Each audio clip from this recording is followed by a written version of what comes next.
ठीक है। तो 5-6 क्लासों में हम वो सीखेंगे, थोड़ी बहुत टर्म सीखेंगे, उसका बाद वीबीए डिटेल में चालू होगा। तो 5-6 क्लासों तक कोई ऐसा घबराने की जरूरत नहीं है। ठीक है कि क्योंकि हर किसी के लिए अलग अलग टाइप के हैं इसमें मतलब जो चीजें आएंगी ना, किसी को वेरिएबल समझने में दिक्कत होगी, किसी को मैसेज बॉक्स, किसी को एनवायरनमेंट समझने में दिक्कत होगी। तो 5-6 क्लास में थोड़े बहुत फैमिलियर होते हैं। ठीक है। उसके बाद जाके धीरे धीरे हम आगे बढ़ते हैं। तो 5-6 क्लासों के बाद हम जब शुरुआत से करेंगे, प्रोग्राम बनाना स्टार्ट करेंगे, तब सारी चीजें तुम्हें कनेक्ट होंगी कि वेरिएबल क्या होता है, मैसेज बॉक्स क्या होता है। ठीक है।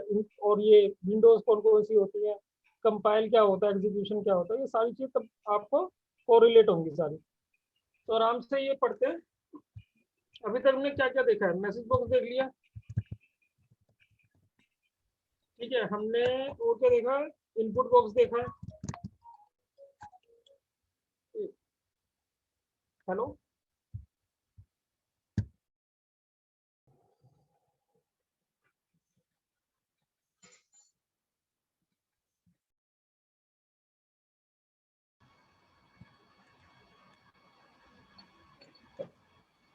गगन सर, एक चीज पूछनी थी।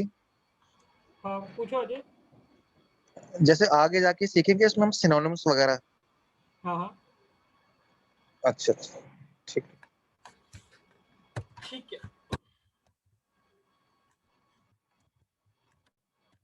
सिनोनिम्स से मतलब क्या है? मतलब कौन सी टर्म पूछना चाह रहे हो सिनोनिम्स में? जैसे जैसे वेबसाइट, मतलब कुछ डेटा वेटा साइट्स में होता है ना, तो उसके हाँ लिए हाँ। कुछ सिनोनिम्स की कोडिंग वगैरह कुछ होती है ना, वीबीए में जो निकाल करते हैं। वो उसका नाम अलग है, मैं कुछ नाम भूल रहा हूँ उसका। सिनोनिम बोल ऐसे कुछ बोलते हैं सिनोनिम्स। सिलिकन है शायद उसका नाम ना। हाँ, सिलिकन है, वो गूगल पे चलता है, वो इंटरनेट एक्सप्लोरर पे जो नहीं चलता है। मतलब एक्सप्लोर पे डेटा या को फिर कॉपी करके इधर लाना, वहाँ पे हैंडल करना वेबसाइट को, यही बोल रहे हो ना? हाँ, उसके थ्रू जो कोडिंग होती है, जैसे हाँ जैसे मान लिया कंपनी की जो हाँ, खुद की समझ। साइट है उसके थ्रू डेटा डेटा पढ़ाया। निकालना। हाँ हाँ हाँ। हाँ, तो वो भी होगा। वो एक्चुअली मेन जो है ना, देखो, उसके लिए तो थर्ड पार्टी सॉफ्टवेयर इंस्टॉल करना पड़ता है।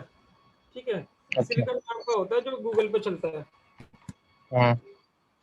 तो बेसिकली उसमें सबसे ज्यादा मेन जो रहता है ना, वो होता है सैंड कीज का।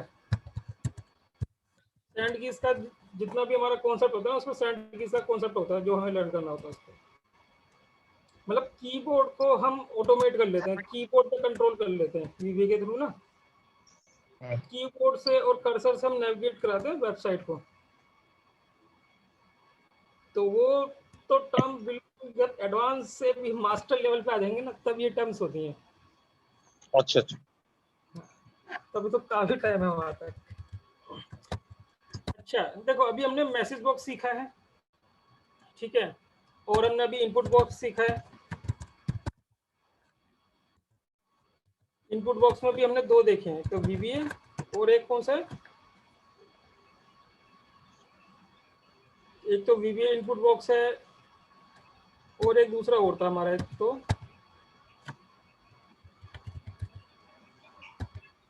दूसरा कौन सा बताया था लास्ट टाइम मैंने? एप्लीकेशन वाला सर भैया। एप्लीकेशन वाला। ठीक है, दो इनपुट बॉक्स बताए थे मैंने।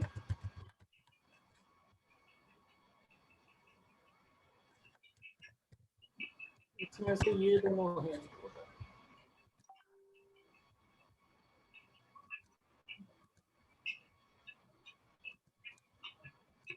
ठीक है, और हमने क्या देखा अभी तक?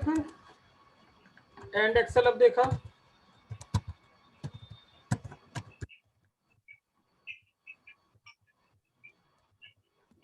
डाउन देख लिया, एंड एक्सेल डाउन देख लिया।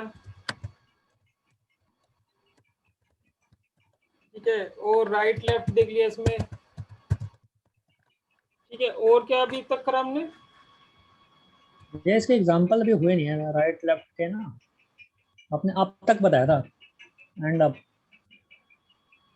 अच्छा, ये एंड राइट। एक्सेल तो बताया था, डाउन भी बताया था, नहीं बताया था? डाउन भी बता डाउन दिया था। डाउन नहीं बताया, डाउन राइट लेफ्ट ये रह गया था। ठीक है। डाउन वाला थोड़ा सा हो गया था। अच्छा हाँ, डाउन वाला हो गया, राइट लेफ्ट का रह गया वो एक तो। हाँ ठीक है, डाउन वाला हो गया था, राइट लेफ्ट रह गया। ठीक है, देखो, राइट लेफ्ट हो गया। और आज का जो हम टॉपिक करेंगे ना वो करेंगे वेरिएबल का। एक मिनट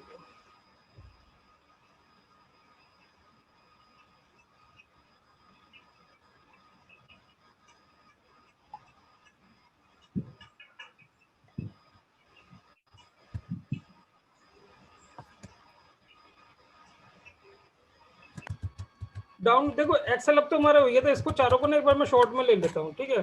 और जो आज का टॉपिक होगा ना वो हमारा होगा वेरिएबल डिक्लेरेशन का, ठीक है ना। वेरिएबल की टर्म क्या होती है, वेरिएबल किसको बोलते हैं, ये सारा डिक्लेरेशन होगा हमारा आज।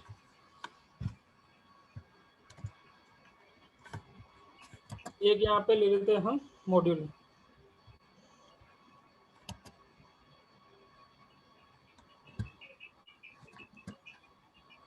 आपके साइड।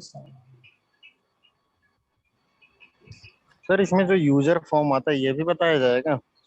हाँ यूजर फॉर्म भी आएगा इसमें, कनेक्टिविटी भी बता दूंगा इसमें, एसक्यूएल के साथ एक्सेस के साथ वो भी बता दूंगा, ठीक है। मतलब ये काफ़ी लंबी चीज़ है और काफ़ी चीज़ें ऐसी होंगी जो मतलब आपको खुद ही सीखनी पड़ती हैं। इतना सब बताने के बाद भी मतलब इसको 1 साल के 2 साल भी पढ़ाते रहो, 10 साल भी पढ़ाते रहो, खत्म ही नहीं होने का।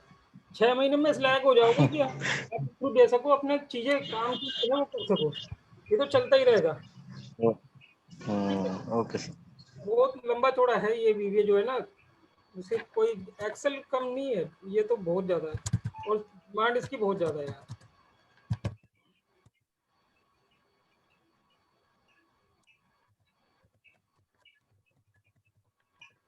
ये हम देख रहे हैं एंड एक्सेल अप का। एक बार मैं वापस बता रहा हूँ एंड एक्सेल अप, क्योंकि सारे उसी से कनेक्टेड है। एक पहले समझ में आ जाएगा तो तीनों आराम से क्लियर हो जाएंगे।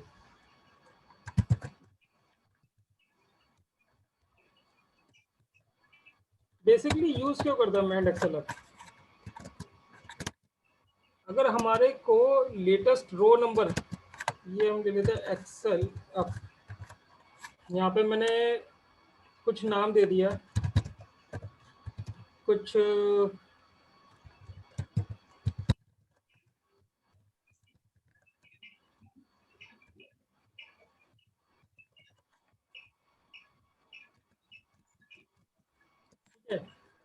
अब मैं यूजर से चाहता हूँ, यूजर के पास एक पहले क्या है, इनपुट बॉक्स है।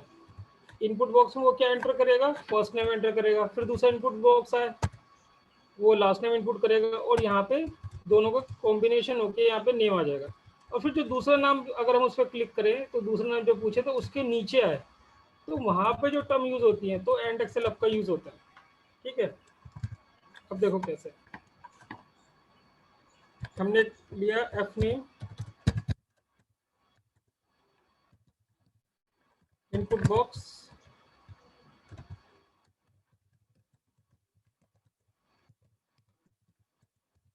Please enter first name. फिर हमने एक लिया last name, input box, please enter last name,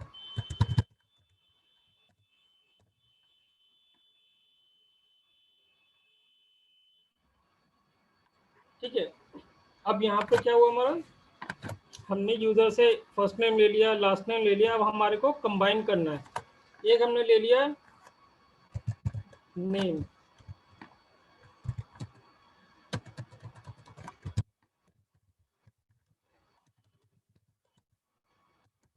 तो फर्स्ट नेम एम्परसेंड एक स्पेस दे दिया बीच में और एम्परसेंड एल नेम दे दिया। देखो जैसे याद है लास्ट टाइम मैंने बताया था, हम लिखते हैं x इक्वल टू 5, तो 5 की वैल्यू क्या होती थी, x में चली जाती थी।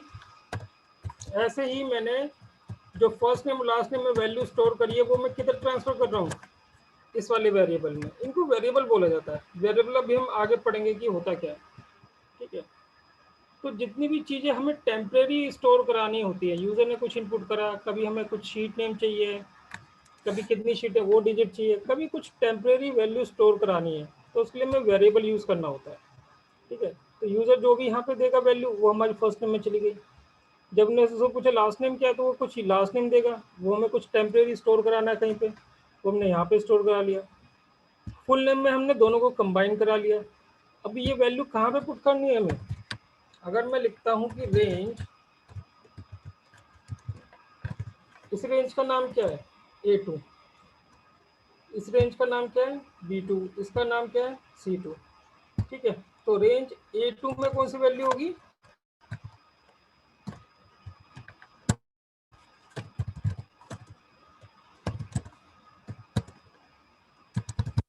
फर्स्ट नेम वाली। और रेंज B2 में कौन सी वैल्यू होगी?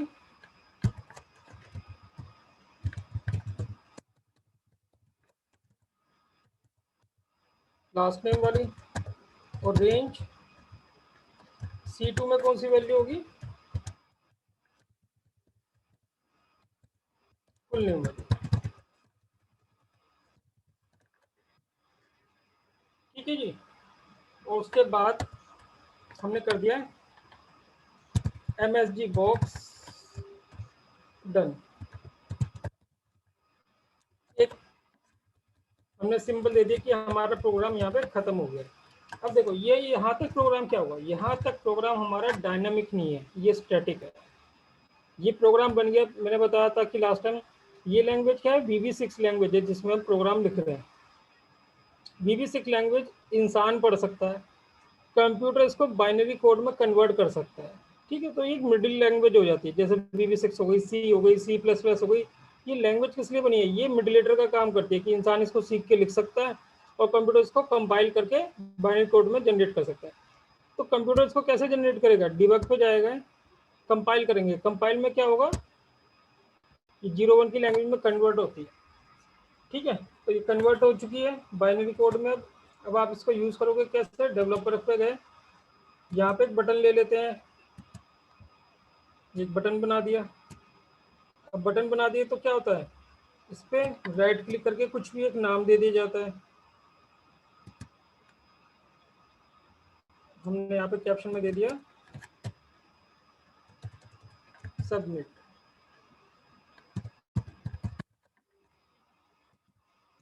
ठीक है, ये बटन तो बन गया। अब बटन पे क्या है? हमें कोड हमने अलग लिखा है, बटन अलग है, दोनों को कनेक्ट करना है आपस में। तो उस पर डबल क्लिक करा जाता है और यहाँ पे लिखा जाता है प्रोग्राम का नाम क्या है। यहाँ पे ये प्रोग्राम का नाम दे रखा है हमने, तो ये प्रोग्राम का नाम हम कहाँ पे देंगे? जो बटन क्लिक था हमारा, वहाँ पे पेस्ट कर देंगे।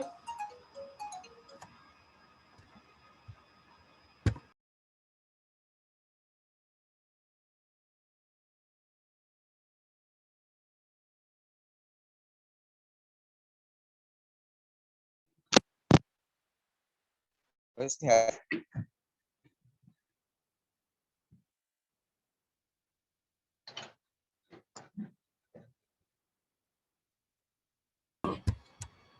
अच्छा, अब देखो यहाँ पे क्या होता है? कॉल, और यहाँ पे जो फंक्शन का नाम होता है वो हमने दे दिया यहाँ पे। अब इससे क्या होता है? हम ये फंक्शन को कॉल करते हैं। ठीक है, तो हमारा फंक्शन यहाँ पे राइट हो गया कि फंक्शन क्या काम करेगा। बटन पे हमने यहाँ पे दे दिया कि क्या होगा। अब यहाँ पे डेवलपर पे जाके डिजाइन मोड से बाहर निकलते हैं। इस पर जब क्लिक करा जाएगा तब ये फंक्शन को एग्जीक्यूट करेगा जो हमने लिखा है। क्या लिखा था हमने? इनपुट बॉक्स में लिखा था ये message, please enter first name. तो ये पूछ रहा है, हमने कहा कि अनिल एंटर। फिर मैं लिखा था लास्ट नेम, तो ये वही पूछ रहा है, हमने कहा कि कुमार एंटर। जो हमने कोडिंग दी थी वो पूरी एग्जीक्यूट हो गई। ऑल्ट F11 प्रेस कर दें तो ये स्क्रीन आती है हमारी आईडी की। हमने क्या लिखा था? इनपुट बॉक्स आया था पहले अभी हमारे पास, प्लीज एंटर फर्स्ट नेम। हमने नाम डाला अनिल, वो कहाँ पे स्टोर हो गया? F नेम में। फिर हमने लिखा था प्लीज एंटर लास्ट नेम, हमने क्या दिया? कुमार, वो कहाँ पे स्टोर हो गया? लास्ट नेम में। फुल नेम क्या बन गया? Anil space Kumar, Anil space Kumar. ठीक है, रेंज A2 की वैल्यू हमने क्या दे दी? F नेम, यानी F नेम में क्या स्टोर था? अनिल। अनिल कहाँ पे चला गया? A2 में, यहाँ पे। ठीक है, B2 की वैल्यू क्या हो गई? कुमार। कुमार कहाँ पे आ गई? B2 में आ गया। और C2 में क्या आ गया? पूरा नाम जो अनिल स्पेस कुमार बना रखा था हमने, ये फुल नेम में डाल रखा था तो C2 में आ गया। यहाँ तक किसी को कोई कंफ्यूजन, कुछ प्रॉब्लम? उसका एक मैसेज बॉक्स भी आता है 10 का। यहाँ तक कुछ कंफ्यूजन किसी नहीं सर। x इक्वल टू 5 क्या चीज है भैया? x इक्वल टू 5 जो ग्रीन कलर में लिखा है, ये मैंने हाँ कमेंट करा है, याद है लास्ट क्लास में मैंने बताया था कमेंट करते। कमेंट का मतलब क्या होता है? देखो ये अगर फुल नेम, ये मैंने क्या है एक VBA का कोड लिखा, अगर मैं इसको ऐसे लिखूँ एरर देगा, कंपाइलर एरर। बट इसको कभी कभी क्या होता है लंबे चौड़े प्रोग्राम पे, भाई मैं ये भी तो लिखूंगा कि कुछ अपनी लैंग्वेज में लिखूंगा कि I am writing this code.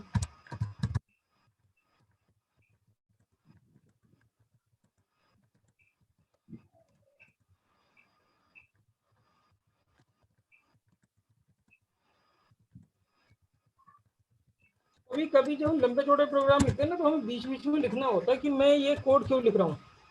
ठीक है, अभी जैसे मैंने एक लास्ट मतलब मैं प्रोग्राम बना रहा था, तो मतलब 2000 पन्नों का पेजेस का वो प्रोग्राम था। ठीक है, तो 2000 पेजेस का अगर मैं प्रोग्राम लिख रहा हूँ, तो 1 महीने बाद या 1 हफ्ते बाद मैंने पहले पेज पे या 7वें पेज पे क्या लिखा था मुझे खुद ही याद नहीं होगा। उसके लिए हम क्या करते हैं, कुछ हम अपनी लैंग्वेज में लिखते हैं, बट हमारी लैंग्वेज को तो ये समझ नहीं पा रहा। तो इसके लिए हम क्या करते हैं, इसको कमेंट बना देते हैं। कमेंट का मतलब क्या है, ये बैठा रहेगा। ठीक है, कुछ नहीं करेगा, बैठा रहेगा यहाँ पे।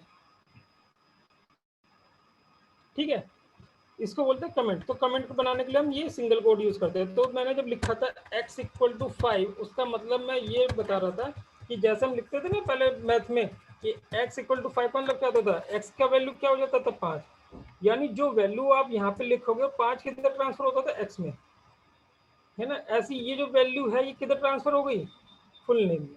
ये इसलिए मैंने एग्जाम्पल शो करा था यहाँ पे। क्लियर हो गई अब? ठीक है भैया। ठीक है, यहाँ तक हो गया हमारा। अच्छा, अब ये क्या है, ये तो स्टैटिक प्रोग्राम है। ठीक है, अच्छा 10 मिनट का टाइम बचा इस मीटिंग के लिए, वापस इसी पे कनेक्ट हो जाना, इसी लिंक पे। जब डिस्कनेक्ट होगी तो 5 मिनट बाद उसी पे होंगे, क्योंकि रिकॉर्डिंग 5 मिनट का समय ले लेती है लगभग। अच्छा, अब क्या है, ये देखो, अब मैं दोबारा से कोई नाम दूसरा देता हूँ।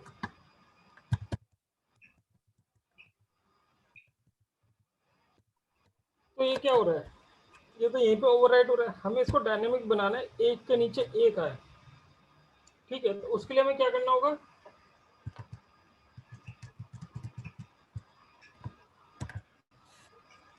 उसके लिए हमें एंड एक्सेल अप का प्रोग्राम बनाना पड़ेगा। ये लास्ट क्लास में बताया रखा है मैंने। ठीक है, इसलिए मैं एक मॉडिफाई करूँगा।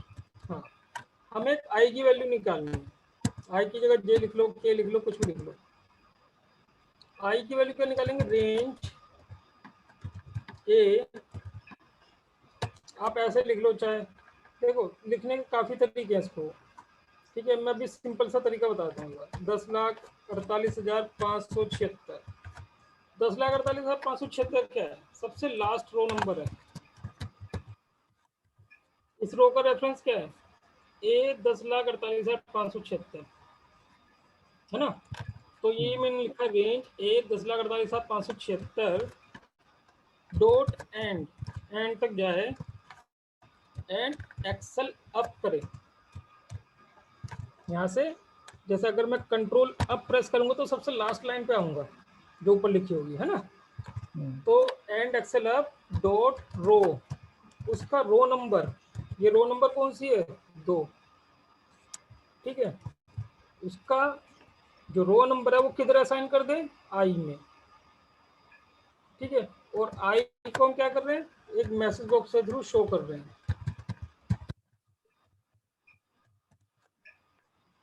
ठीक है, तो थोड़ी देर के लिए मैं इसको कमेंट बनाता हूँ और इसको F8 करके 1 बाय 1 एग्जीक्यूट करता हूँ। तो रो नंबर क्या आएगा अभी, 2।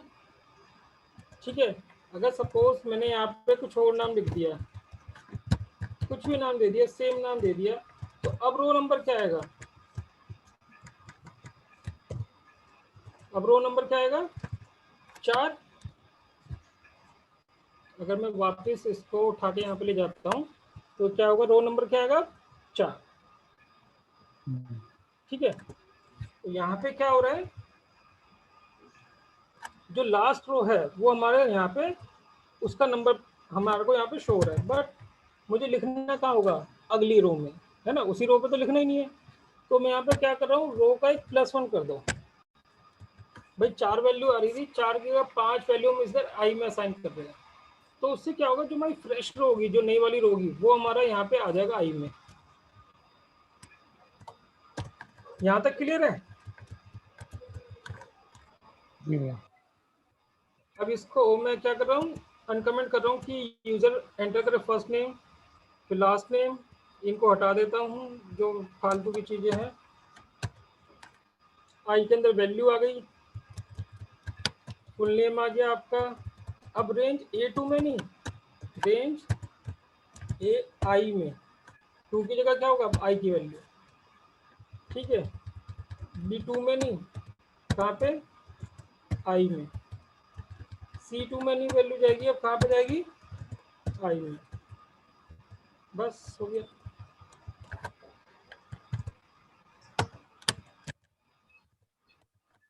अब देखो ये पूरा डायनेमिक बन जाएगा। अब ये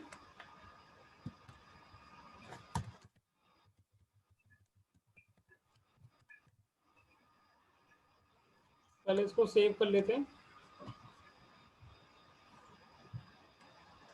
वीबी की जो फाइलें होती हैं, मैक्रो इनेबल वर्कबुक या फिर बाइनरी, इन दो में ही सेव करना, वरना कोड उड़ जाता है आपका। जितना भी आप बैकग्राउंड में लिख रहे हो ना कोड, वो सारा उड़ जाएगा।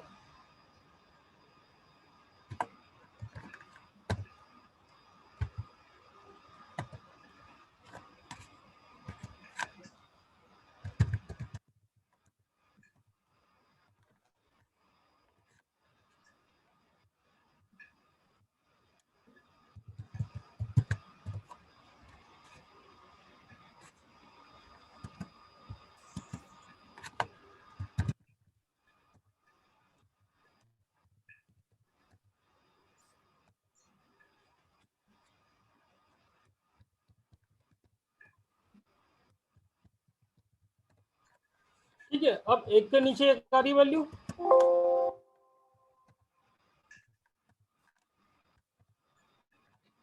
अब एक के नीचे एक वैल्यू आ रही है, ये हमारा पूरा डायनेमिक हो गया। इस प्रोग्राम में किसी को कोई भी क्वेश्चन? नहीं भैया, इसमें तो नहीं है भैया।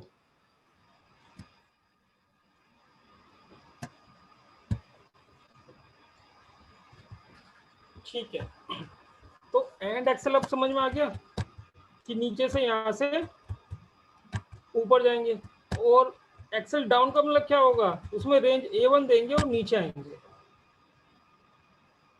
ठीक है, एक्सेल डाउन में क्या हो गया, इधर आएंगे। और फिर हमारे पास ऐसे क्या था, लेफ्ट टू राइट, और एक था राइट टू लेफ्ट। ठीक है, तो दोनों में वही है जो हम कीबोर्ड से नेविगेशन कर रहे हैं ना, वही फंडा है, बस कुछ नहीं। इसमें 3 मिनट रह रहे हैं।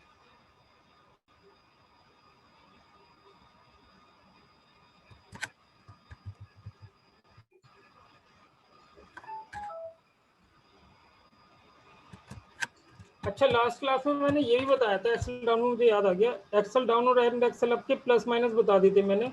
एक्सेल डाउन में क्या होगा, बीच में कोई रो खाली है तो वो यहाँ पे लिखेगा,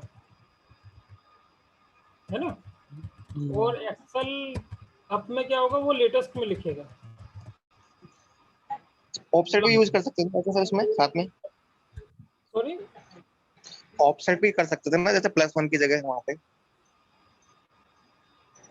जैसे आपने रो नंबर में +1 किया, वहां पे ऑफसेट भी कर सकते थे ना हम। हाँ अच्छा अच्छा, ठीक है। देखो वो क्या है, नहीं, उधर ऑफसेट का यूज नहीं होगा। क्यों यूज नहीं होगा ये भी बताता हूँ। ठीक है, ऑफसेट का यूज जो है, जब आप पहुंच जाओगे, यहाँ पे पहुंच जाओगे, उसके बाद अगर आप ऑफसेट लिखोगे and excel up dot offset, तो यहाँ पे आ जाओगे। बट अभी हमने क्या करा, आई की वैल्यू ली है ना। अभी तो आई की वैल्यू इंटीजर में देनी है ना, उधर तो ऑफसेट का कोई यूज ही नहीं हुआ। हाँ, यहाँ तक पहुंचने के बाद उसका डॉट रो नंबर लिख दोगे तो आगे।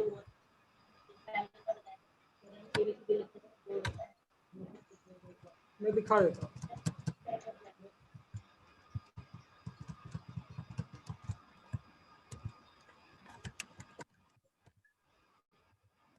यहाँ पे जो डॉट रो है ना +1, तो यहाँ पे ऑफसेट कहीं पे यूज नहीं हो सकता। अगर मैं ये 1 हटा देता हूँ डॉट, अब यहाँ पे लिखता हूँ